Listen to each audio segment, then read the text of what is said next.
जहां पूरा Bharat air India crash को लेकर शोक मना रहा है और मीडिया में 24 घंटे सिर्फ इसी हादसे को दिखाया जा रहा है और लोग सवाल उठा रहे हैं सरकार पर, एयर इंडिया कंपनी पर कि आखिर इतनी बड़ी हादसा हुई तो हुई कैसे। लेकिन आपको जानकर हैरानी होगी कि एक ज़माने में एयर इंडिया सिर्फ एक एयरलाइन नहीं थी, बल्कि यही एयर इंडिया देश का गर्व हुआ करती थी, महाराजा का स्वैग और दुनिया भर में बहुत ज़्यादा नाम। लेकिन आज ये नाम कंट्रोवर्सीज और लॉसेस से जुड़ा हुआ है।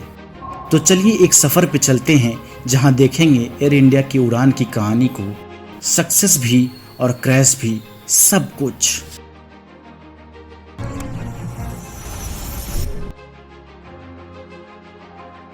Year 1946 JRD. टाटा के द्वारा शुरू किया गया था टाटा एयरलाइंस, जिसका नाम 1953 में बदलकर एयर इंडिया रख दिया गया जब सरकार ने इसे नेशनलाइज कर दिया। जे.आर.डी. टाटा एक विजन लेकर आए थे, एक ऐसी एयरलाइन हो जो दुनिया भर में भारत का नाम रोशन करे। 1970s तक एयर इंडिया एशिया की सबसे रिस्पेक्टेड एयरलाइंस में से एक थी। एयरलाइन की सर्विस, पंक्चुअलिटी और प्रेस्टीज लाजवाब थी। ग्लोबल डेस्टिनेशन तक डायरेक्ट फ्लाइट्स न्यूयॉर्क, लंदन और टोक्यो। लेकिन कहानी वहीं रुकती नहीं है।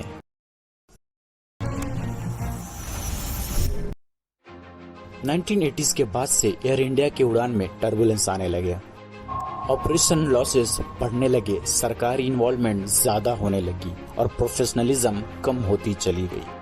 Political interference, mismanagement, outdated fleet, ये सब एयर इंडिया की प्रॉब्लम्स के सबब बनते चले गए। और फिर सबसे ज्यादा कंट्रोवर्शियल डिसीजन जो लिया गया 2007 में, इंडियन एयरलाइंस के साथ मर्जर।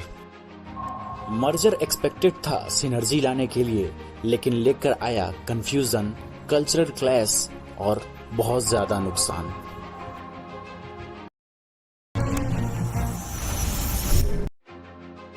– 2010 तक एयर इंडिया एक ऐसी कंपनी बन गई थी जिसे चलाने के लिए हर साल सरकार को हजारों करोड़ का बेल आउट देना पड़ता था। लॉसेस 60,000 करोड़ से भी ऊपर जा चुका था।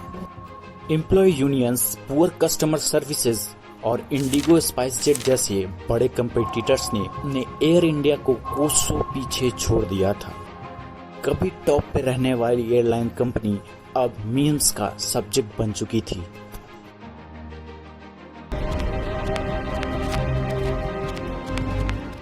लेकिन 2021 में एक मोड़ आया।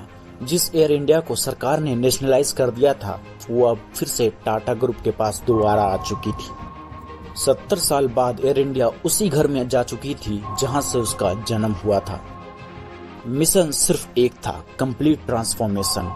फोकस सिर्फ सेफ्टी, सर्विस और टेक अपग्रेड पर।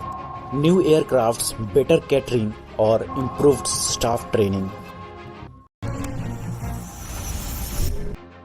लेकिन आज भी क्वेश्चन बने हुए हैं, क्या प्राइवेटाइजेशन के बाद एयर इंडिया अपनी पुरानी ग्लोरी वापस ला पाएगी?